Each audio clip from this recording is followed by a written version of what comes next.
Welcome to Punjabi education channel ਨੂੰ ਪਹਿਲੀ ਵਾਰ ਦੇਖ ਰਹੇ ਹੋ ਤਾਂ ਸਬਸਕ੍ਰਾਈਬ ਕਰ ਲਓ, ਨਾਲ ਹੀ ਬੈਲ ਆਈਕਨ ਨੂੰ ਦਬਾ ਲਓ ਤਾਂ ਜੋ ਕੋਈ ਵੀ ਨਵੀਂ ਵੀਡੀਓ ਅਪਲੋਡ ਕਰਾਂ ਤਾਂ ਉਸ ਤੋਂ ਨੋਟੀਫਿਕੇਸ਼ਨ ਤੁਹਾਨੂੰ ਮਿਲ ਸਕੇ। ਤੇ ਅਸੀਂ ਕਰ ਰਹੇ ਸੀ ਪੰਜਾਬੀ ਵਿਆਕਰਨ ਨਾਲ ਸੰਬੰਧਿਤ MCQs, ਜਿੰਦਾ ਅੱਜ ਦੂਸਰਾ ਭਾਗ ਹੈ। ਜੇਕਰ ਪਹਿਲਾ ਭਾਗ ਤੁਸੀਂ ਨਹੀਂ ਦੇਖਿਆ ਤਾਂ ਉਹਦਾ ਲਿੰਕ ਨੀਚੇ ਡਿਸਕ੍ਰਿਪਸ਼ਨ ਦੇ ਵਿੱਚ ਦਿੱਤਾ, ਉੱਥੇ ਜਾ ਕੇ ਚੈੱਕ ਕਰ ਲਿਓ। ਹੁਣ ਅੱਜ ਦੀ ਵੀਡੀਓ ਸਟਾਰਟ ਕਰਦੇ। ਸਾਡਾ ਅੱਜ ਦਾ ਪਹਿਲਾ ਪ੍ਰਸ਼ਨ ਹੈ, ਪੰਜਾਬੀ ਦੇ ਵਿੱਚ ਜਿਹੜੇ ਸ਼ੁੱਧ ਸਵਰ ਆ ਉਹ ਕਿੰਨੇ ਆ? 18, 15, 10 ਜਾਂ 20। ਤਾਂ ਜਿਹੜੀ ਪੰਜਾਬੀ ਦੇ ਵਿੱਚ ਸ਼ੁੱਧ ਸਵਰ ਆ ਉਹ ਕਿੰਨੇ ਆ? 10। ਅਗਲਾ ਪ੍ਰਸ਼ਨ ਹੈ, ਪੰਜਾਬੀ ਦੀ ਟਕਸਾਲੀ ਭਾਸ਼ਾ ਕਿਹੜੀ ਹੈ? ਮਾਝੀ, ਮਲਵਈ, ਪੁਆਧੀ ਜਾਂ ਦੁਆਬੀ। ਤਾਂ ਜਿਹੜੀ ਪੰਜਾਬੀ ਦੀ ਉਪਭਾਸ਼ਾ ਮਾਝੀ, ਇਹ ਟਕਸਾਲੀ ਦੇ ਨਾਲ ਕੀ ਆ? ਕਾਫੀ ਮਿਲਦੀ ਹੈ। ਅਗਲਾ ਪ੍ਰਸ਼ਨ ਹੈ, ਪੰਜਾਬੀ ਦੇ ਦੋ ਹੋਠੀ ਵਿਅੰਜਨ ਕਿਹੜੇ ਹਨ? ਇਹਨਾਂ ਦਾ ਉਚਾਰਨ ਕਰਕੇ ਦੇਖ ਲਿਆ ਕਰੋ, ਫਿਰ ਪਤਾ ਚੱਲ ਜਾਂਦਾ ਹੁੰਦਾ ਕਿ ਉਚਾਰਨ ਕਿੱਥੋਂ ਹੋ ਰਿਹਾ ਹੈ। ਦੋ ਹੋਠੀ ਕਿਹੜੇ ਇਹਨਾਂ ਵਿੱਚੋਂ? ਪੱਪਾ, ਫੱਫਾ, ਬੱਬਾ, ਭੱਬਾ ਤੇ ਮੰਮਾ। ਅਗਲਾ ਪ੍ਰਸ਼ਨ ਹੈ, ਪੰਜਾਬੀ ਦੇ ਢਕਵੇਂ ਵਿਅੰਜਨ ਦੀ ਗਿਣਤੀ ਕਿੰਨੀ ਹੈ? 23, 15, 22 ਜਾਂ 20। ਤਾਂ ਜਿਹੜੇ ਪੰਜਾਬੀ ਦੇ ਵਿੱਚ ਢਕਵੇਂ ਵਿਅੰਜਨ ਆ ਉਹ ਕਿੰਨੇ ਆ? 15। ਹੁਣ ਤੁਸੀਂ ਦੱਸਿਓ, ਕੱਕਾ, ਛਿੱਛਾ, ਧੱਦਾ ਤੇ ਟੈਂਕਾ, ਇਹਨਾਂ ਦੇ ਵਿੱਚੋਂ ਢਕਵਾਂ ਵਿਅੰਜਨ ਕਿਹੜਾ ਨਹੀਂ ਹੈ?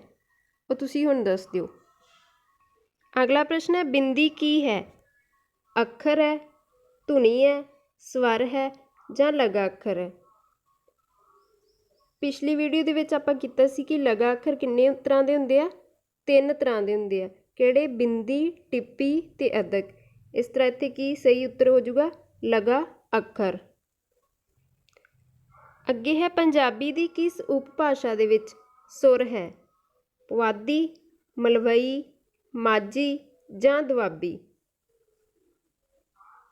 ਤਾਂ ਜਿਹੜੀ ਪੰਜਾਬੀ ਦੀ ਉਪਭਾਸ਼ਾ ਮਾਝੀ ਆ, ਇਹ ਕੀ ਆ? ਸਭ ਤੋਂ ਵੱਧ ਸੁਰਾਤਮਕ ਆ, ਇਹਦੇ ਵਿੱਚ ਉੱਚੀ ਸੁਰ ਵਧੇਰੇ ਹੈ। ਅੱਗੇ ਹੈ, ਪੰਜਾਬੀ ਭਾਸ਼ਾ ਵਿੱਚ ਸਭ ਤੋਂ ਪਹਿਲਾਂ ਆਉਂਦਾ ਹੈ ਕਰਤਾ, ਕਰਮ, ਕਿਰਿਆ ਜਾਂ ਇਹਨਾਂ ਵਿੱਚੋਂ ਕੋਈ ਵੀ ਨਹੀਂ। ਤਾਂ ਪੰਜਾਬੀ ਭਾਸ਼ਾ ਦੇ ਵਿੱਚ ਜਦੋਂ ਆਪਾਂ ਲਿਖਦੇ ਹਾਂ, ਸਭ ਤੋਂ ਪਹਿਲਾਂ ਕੀ ਆਉਂਦਾ? ਕਰਤਾ, ਉਸ ਤੋਂ ਬਾਅਦ ਆਉਂਦਾ ਹੈ ਕਰਮ, ਫਿਰ ਆਉਂਦੀ ਕਿਰਿਆ। ਜਿਵੇਂ ਰਾਮ ਨੇ ਰੋਟੀ ਖਾਧੀ, ਰਾਮ ਕੀ ਹੋ ਗਿਆ? ਕਰਤਾ, ਰੋਟੀ ਕੀ ਹੈ? ਕਰਮ, ਖਾਧੀ ਉਹ ਕੀ ਹੋ ਗਈ? ਕਿਰਿਆ। ਅਗਲਾ ਪ੍ਰਸ਼ਨ ਹੈ, ਪੰਜਾਬੀ ਦੀ ਖੱਖਾ ਧੁਨੀ ਹੈ ਅਘੋਸ਼ ਮਹਾਪ੍ਰਾਣ ਜਾਂ ਸਵਰ ਹੈ, ਵਾਕ ਹੈ ਜਾਂ ਕਿਰਿਆ ਹੈ? ਕੀ ਹੈ ਖੱਖਾ ਧੁਨੀ? ਤਾਂ ਜਿਹੜੀ ਖੱਖਾ ਧੁਨੀ ਆ ਉਹ ਕੀ ਹੈ? ਅਘੋਸ਼ ਮਹਾਪ੍ਰਾਣ।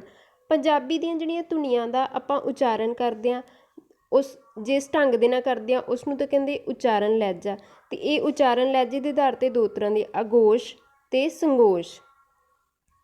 ਹੁਣ ਅੱਗੇ ਦੇਖ ਲਓ ਕਿ ਅਘੋਸ਼ ਧੁਨੀਆਂ ਕਿਹੜੀਆਂ ਹੁੰਦੀਆਂ ਤੇ ਸੰਗੋਸ਼ ਕਿਹੜੀਆਂ ਹੁੰਦੀਆਂ। ਸਭ ਤੋਂ ਪਹਿਲਾਂ ਕੀ ਆ? ਨਾਦੀ ਜਾਂ ਸੰਗੋਸ਼ ਧੁਨੀਆਂ। ਇਹ ਕਿਹੜੀਆਂ ਨੇ? ਬੱਬਾ, ਦੱਦਾ, ਧੱਦਾ, ਡੱਡਾ, ਜਿੱਜਾ, ਗੱਗਾ ਤੇ ਕੱਗਾ। ਇਹ ਹੋ ਗਈਆਂ ਨਾਦੀ ਧੁਨੀਆਂ। ਅੱਗੇ ਹੈ ਨਾਦ ਰਹਿਤ ਜਾਂ ਅਘੋਸ਼ ਧੁਨੀਆਂ। ਉਹ ਕਿਹੜੀਆਂ ਨੇ?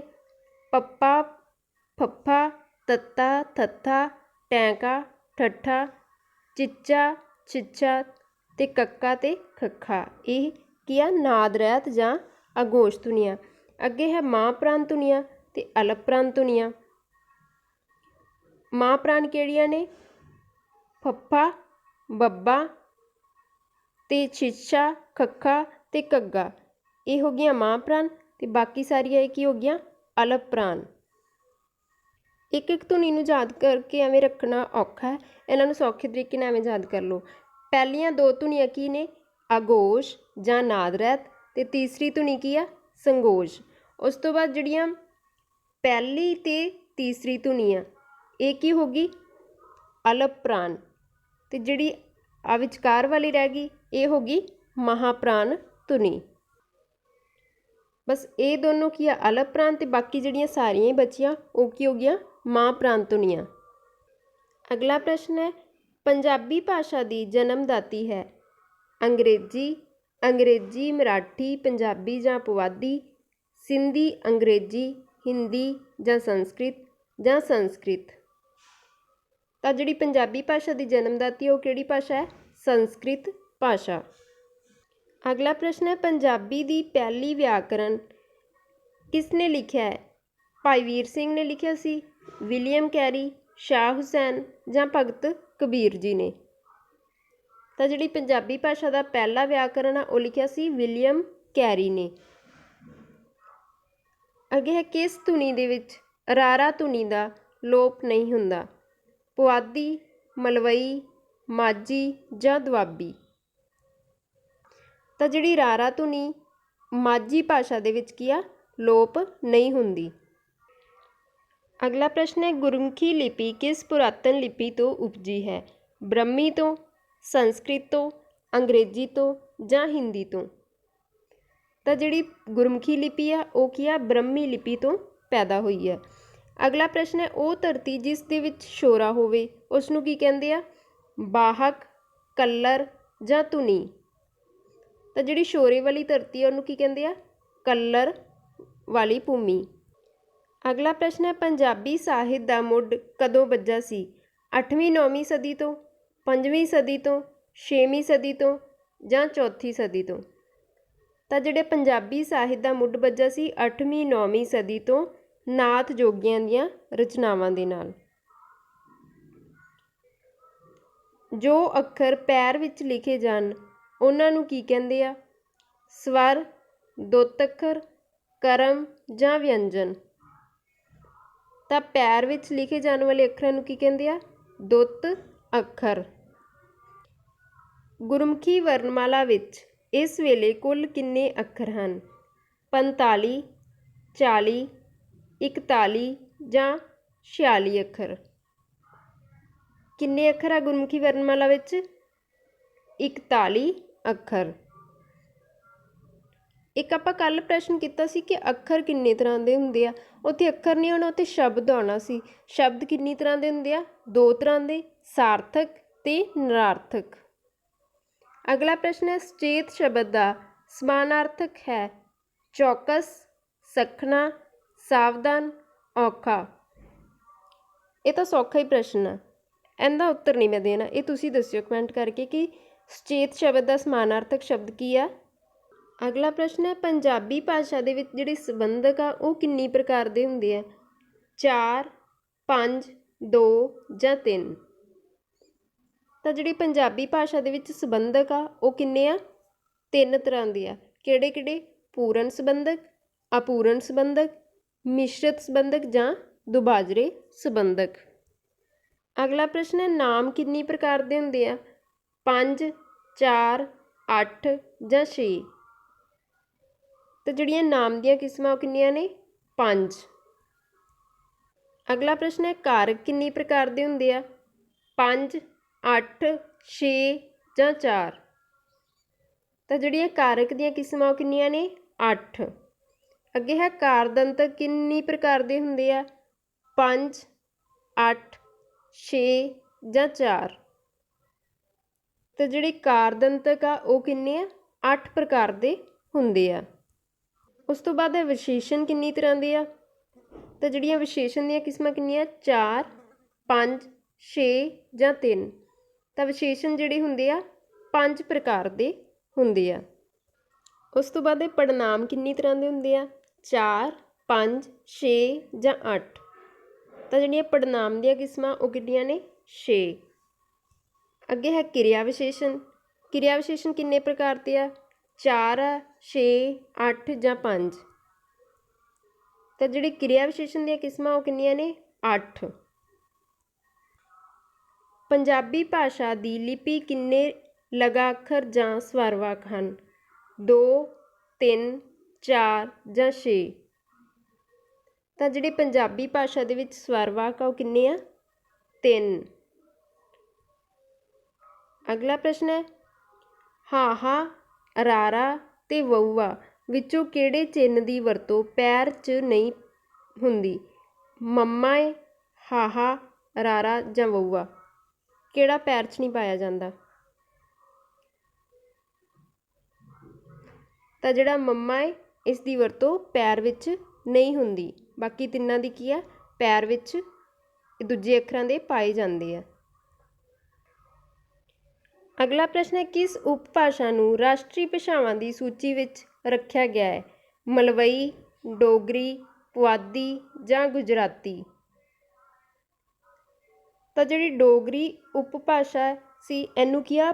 ਭਾਰਤੀ ਸੰਵਿਧਾਨ ਦੀ 8ਵੀਂ ਅਨੁਸੂਚੀ ਦੇ ਵਿੱਚ ਸੁਤੰਤਰ ਭਾਸ਼ਾ ਦਾ ਦਰਜਾ ਮਿਲ ਗਿਆ ਹੈ। ਅੱਗੇ ਹੈ, ਪੰਜਾਬੀ ਦੀ ਕਿਹੜੀ ਧੁਨੀ ਅਖੰਡੀ ਹੈ? ਗੁਰਮੁਖੀ, ਮਲਵਈ, ਨਾਸਿਕਤਾ, ਪੁਆਧੀ? ਪੰਜਾਬੀ ਦੇ ਵਿੱਚ ਦੋ ਤਰ੍ਹਾਂ ਦੀਆਂ ਨੇ, ਖੰਡੀ ਧੁਨੀਆਂ ਤੇ ਅਖੰਡੀ ਧੁਨੀਆਂ। ਤੇ ਇਹਨਾਂ ਵਿੱਚੋਂ ਕਿਹੜੀ ਆ ਜਿਹੜੀ ਅਖੰਡੀ ਧੁਨੀ ਆ? ਅਖੰਡੀ ਧੁਨੀਆਂ ਹੈਗੀਆਂ 5 ਤਰ੍ਹਾਂ ਦੀਆਂ ਤੇ ਅਖੰਡੀ ਧੁਨੀਆਂ 3 ਤਰ੍ਹਾਂ ਦੀਆਂ ਨੇ। ਹੁਣ ਤੁਸੀਂ ਇਹ ਦੱਸਿਓ ਕਿ ਕਿਹੜੀਆਂ ਜਿਹੜੀਆਂ ਅਖੰਡੀ ਧੁਨੀਆਂ ਕਿਹੜੀਆਂ ਨੇ ਤੇ ਖੰਡੀ ਧੁਨੀਆਂ ਕਿਹੜੀਆਂ? ਇਹਨਾਂ ਦੇ ਵਿੱਚੋਂ ਜਿਹੜਾ ਨਾਸਿਕਤਾ ਇਹ ਅਖੰਡੀ ਧੁਨੀ ਹੈ। ਗੁਰਮੁਖੀ ਦੇ ਊੜਾ, ਐੜਾ ਤੇ ਈੜੀ ਇਹ ਹਨ ਸਵਰ ਕਿਰਿਆ, ਸਵਰ ਵਾਹਕ, ਸਵਰ ਧੁਨੀ ਜਾਂ ਸਵਰ ਅੱਖਰ? ਤਾਂ ਇਹ ਹੈਗੇ ਨੇ ਸਵਰ ਵਾਹਕ। ਅਗਲਾ ਪ੍ਰਸ਼ਨ ਹੈ, ਪੁਆਧੀ ਕੀ ਹੈ? ਭਾਸ਼ਾ ਹੈ, ਉਪਭਾਸ਼ਾ ਹੈ, ਲਿਪੀ ਹੈ ਜਾਂ ਬੋਲੀ ਹੈ? ਕੀ ਹੈ ਪੁਆਧੀ? ਇਹ ਉਪਭਾਸ਼ਾ ਹੈ। ਅਗਲਾ ਪ੍ਰਸ਼ਨ ਹੈ, ਭਾਸ਼ਾ ਵਿਭਾਗ ਦੀ ਸਥਾਪਨਾ ਕਦੋਂ ਹੋਈ ਸੀ? 1960 ਵਿੱਚ, 1956, 1957 ਜਾਂ 1958 ਦੇ ਵਿੱਚ? ਤਾਂ ਜਿਹੜੀ ਭਾਸ਼ਾ ਵਿਭਾਗ ਦੀ ਸਥਾਪਨਾ ਉਹ ਹੋਈ ਸੀ 1956 ਦੇ ਵਿੱਚ। ਅੱਗੇ ਹੈ, ਪੰਜਾਬੀ ਭਾਸ਼ਾ ਨੂੰ ਲਿਖਣ ਦੇ ਲਈ ਜਿਹੜੀ ਢੁਕਵੀਂ ਲਿਪੀ ਆ ਉਹ ਕਿਹੜੀ ਆ? ਗੁਰਮੁਖੀ, ਡੋਗਰੀ, ਪੁਆਧੀ, ਗੁਜਰਾਤੀ? ਤਾਂ ਜਿਹੜੀ ਪੰਜਾਬੀ ਭਾਸ਼ਾ ਨੂੰ ਲਿਖਣ ਦੇ ਲਈ ਢੁਕਵੀਂ ਲਿਪੀ ਆ ਉਹ ਹੈ ਗੁਰਮੁਖੀ ਲਿਪੀ। ਪੰਜਾਬੀ ਭਾਸ਼ਾ ਵਿੱਚ ਕਿਹੜੇ ਸੰਯੁਕਤ ਸਵਰ ਹਨ? ਇਹਨਾਂ ਵਿੱਚੋਂ ਕਿਹੜੇ ਸੰਯੁਕਤ ਸਵਰ ਆ? ਤਾਂ ਥਰਡ ਆਪਸ਼ਨ ਸਹੀ ਹੋ ਜਾਂਦੀ ਆ। ਐੜੇ ਦੁਲਾਵਾਂ ਤੇ ਐੜੇ ਹੋੜਾ ਇਹ ਕੀ ਨੇ? ਸੰਯੁਕਤ ਸਵਰ। ਅੱਗੇ ਹੈ, ਪੰਜਾਬੀ ਭਾਸ਼ਾ ਦੀ ਵਿਸ਼ੇਸ਼ਤਾ ਹੈ ਕਿ ਇਹ ਵੰਜੋਗਾਤਮਕ ਆ, ਸੌਖੀ ਭਾਸ਼ਾ ਹੈ, ਜ਼ਿਆਦਾ ਅੱਖਰ ਜਾਂ ਲਿਪੀ ਹੈ? ਤਾਂ ਜਿਹੜੀ ਪੰਜਾਬੀ ਭਾਸ਼ਾ ਕੀ ਇਹਦੀ ਵਿਸ਼ੇਸ਼ਤਾ ਕੀ ਹੈ? ਇਹ ਵੰਜੋਗਾਤਮਕ ਆ। ਇਸ ਤੋਂ ਇਲਾਵਾ ਪੰਜਾਬੀ ਭਾਸ਼ਾ ਸੁਰਾਤਮਕ ਆ ਤੇ ਕਿਤੇ ਕਿਤੇ ਕੀ ਹੈ ਸੰਯੋਗਾਤਮਕ ਵੀ ਹੋ ਜਾਂਦੀ ਹੈ। ਵੈਸੇ ਕੀ ਹੈ? ਵੰਜੋਗਾਤਮਕ ਆ। ਅੱਗੇ ਹੈ, ਆਕਰਮਕ ਕਿਰਿਆ ਹੈ, ਕਰਮ ਹੋਵੇ ਜਿਸ ਵਿੱਚ, ਜਾਂ ਕਰਤਾ ਹੋਵੇ ਕਰਮ ਨਾ ਹੋਵੇ, ਜਾਂ ਦੋਨੋਂ ਹੋਣ, ਜਾਂ ਇਹਨਾਂ ਵਿੱਚੋਂ ਕੋਈ ਵੀ ਨਹੀਂ? ਤਾਂ ਜਿਹੜੀ ਆਕਰਮਕ ਕਿਰਿਆ ਉਹ ਕਿਹੜੀ ਹੁੰਦੀ ਹੈ? ਜਿਸ ਵਿੱਚ ਕਰਤਾ ਤਾਂ ਹੁੰਦਾ ਹੈ ਪਰ ਕੀ ਆ? ਕਰਮ ਨਾ ਹੋਵੇ। ਹੁਣ ਤੁਸੀਂ ਆਕਰਮਕ ਕਿਰਿਆ ਦੇ ਨਾਲ ਸੰਬੰਧਿਤ ਇੱਕ ਵਾਕ ਬਣਾ ਕੇ ਦੱਸਿਓ। ਅੱਗੇ ਹੈ, ਮਲਵਈ ਦੇ ਵਿੱਚ ਵਊਆ ਧੁਨੀ ਦਾ ਉਚਾਰਨ ਕੀਤਾ ਜਾਂਦਾ ਹੈ। ਵਊਆ ਨਾਲ ਹੀ ਕੀਤਾ ਜਾਂਦਾ ਹੈ, ਬੱਬਾ ਨਾਲ, ਜਾਂ ਵਊਆ ਨਾਲ ਜਾਂ ਬੈ ਨਾਲ? ਤਾਂ ਜਿਹੜੀ ਮਲਵਈ ਦੇ ਵਿੱਚ ਵਊਆ ਧੁਨੀ ਹੁੰਦੀ ਆ ਉਹ ਕਿਹਦੇ 'ਚ ਬਦਲ ਜਾਂਦੀ ਆ? ਬੱਬਾ ਧੁਨੀ ਦੇ ਵਿੱਚ। ਇਹਦੇ ਵਿੱਚ ਚੰਗੀ ਤਰ੍ਹਾਂ ਡਿਟੇਲ 'ਚ ਆਪਾਂ ਉਪਭਾਸ਼ਾਵਾਂ ਵਾਲੀ ਵੀਡੀਓ ਵਿੱਚ ਕਰਾਂ। ਅਗਲਾ ਪ੍ਰਸ਼ਨ ਹੈ, ਪੰਜਾਬੀ ਵਿੱਚ ਕਿਸ ਦੀ ਵਰਤੋਂ ਸਮੇਂ ਬਲ ਦਿੱਤਾ ਜਾਂਦਾ ਹੈ?